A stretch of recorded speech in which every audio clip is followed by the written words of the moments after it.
went to Naivasha to plan for the election of RAILA as a candidate.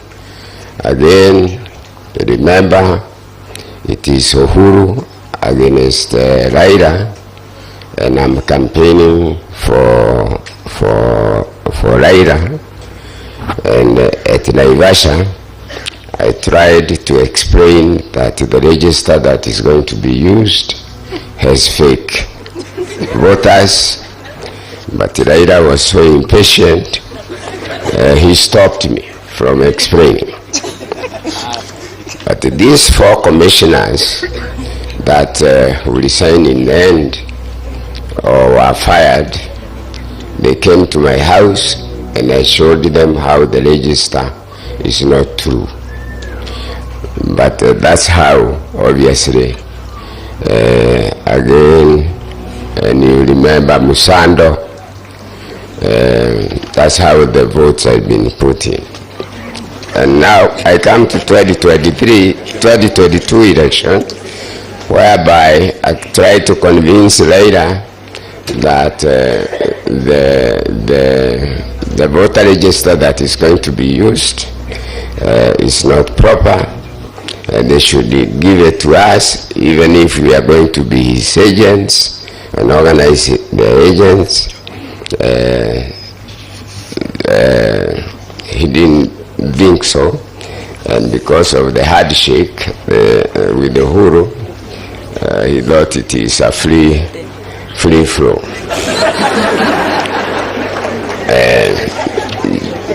Just for jokes, 2022 election comes. It's RAILA against Ruto. They were saying we have deep states, and Ruto would tell them which deep states you have, because Ruto knew exactly how the extra votes will be put.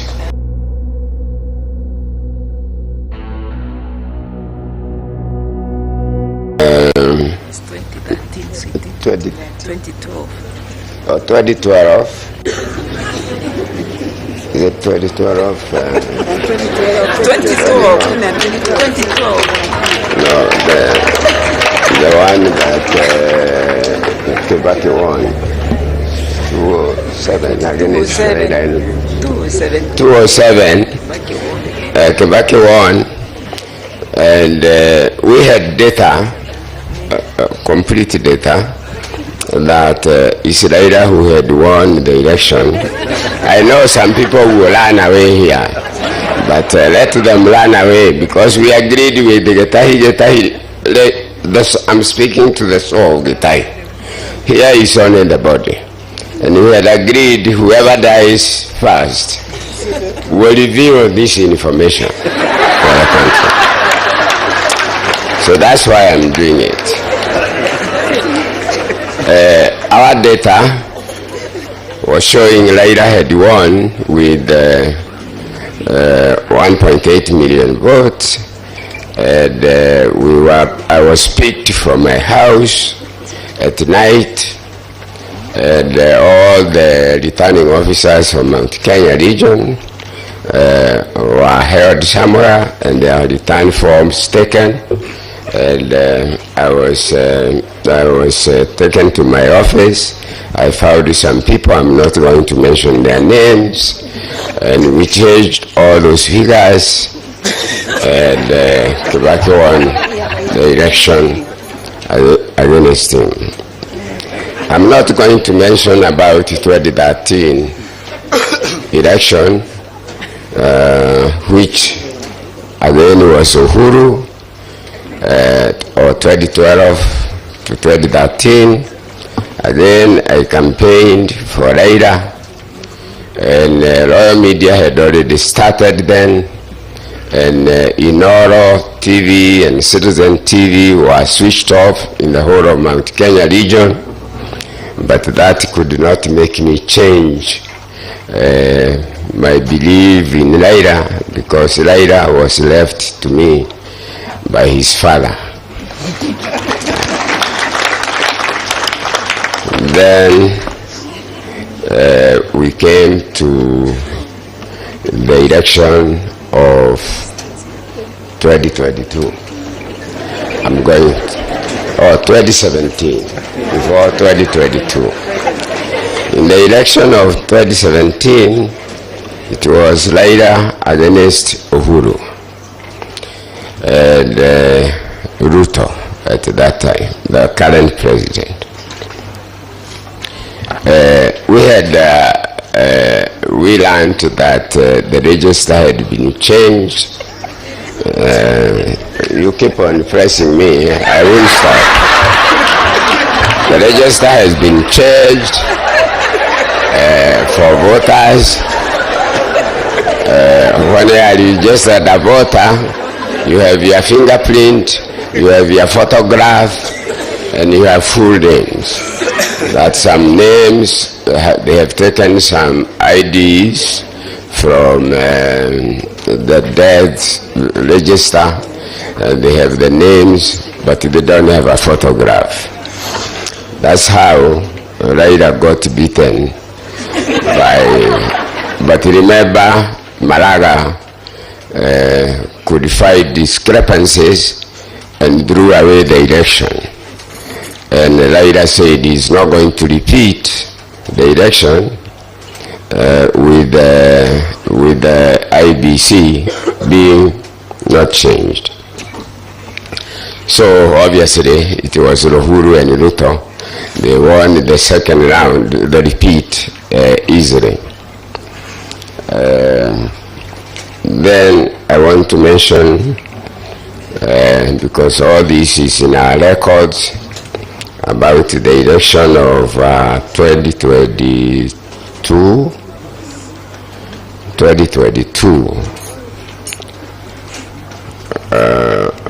We went to Naivasha to plan for the election of RAILA as a candidate. Again, remember, it is Uhuru against RAILA, and I'm campaigning for RAILA. And at Naivasha, I tried to explain that the register that is going to be used has fake voters, but RAILA was so impatient, he stopped me from explaining. But these 4 commissioners that who resigned in the end or were fired, they came to my house and I showed them how the register is not true. But that's how, obviously, again, and you remember MSANDO, that's how the votes have been put in. And now I come to 2022 election, whereby I try to convince RAILA that the voter register that is going to be used is not proper. They should give it to us, even if we are going to be his agents and organize the agents.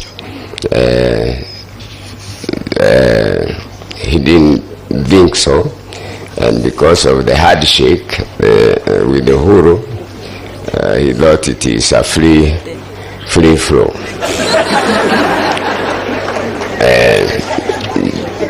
Just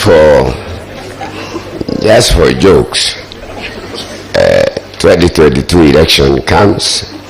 It's RAILA against Ruto. They were saying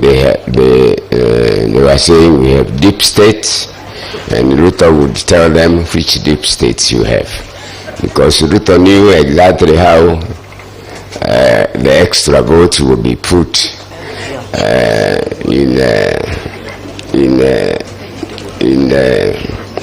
it doesn't matter. You know, I'm 82 years. If I get kidnapped or hijacked, 84. It doesn't matter. Kano has gone and he was younger than me. So we must just tell this, because I want to tell President Ruto, and it's good that RAILA is here. If he wants to leave this country, good, because he's the president and we cannot do anything. Yeah, whether he won the election or he didn't win, he's the commander-in-chief of the armed forces. But the only thing that can help us is to make sure that a new register of voters is created. If election comes before I pass on, like retiring in the next 2.5 years or so, so that all Kenyans can cast votes, and each vote will, even if I lose, he loses, at least he will leave a good country that counts votes, and each vote. So, my fellow Kenyans, this is what I would ask for President Ruto to do for us, to have a new voter register, and to make sure that the next election, whoever gets elected will be elected by Kenyans by casting votes.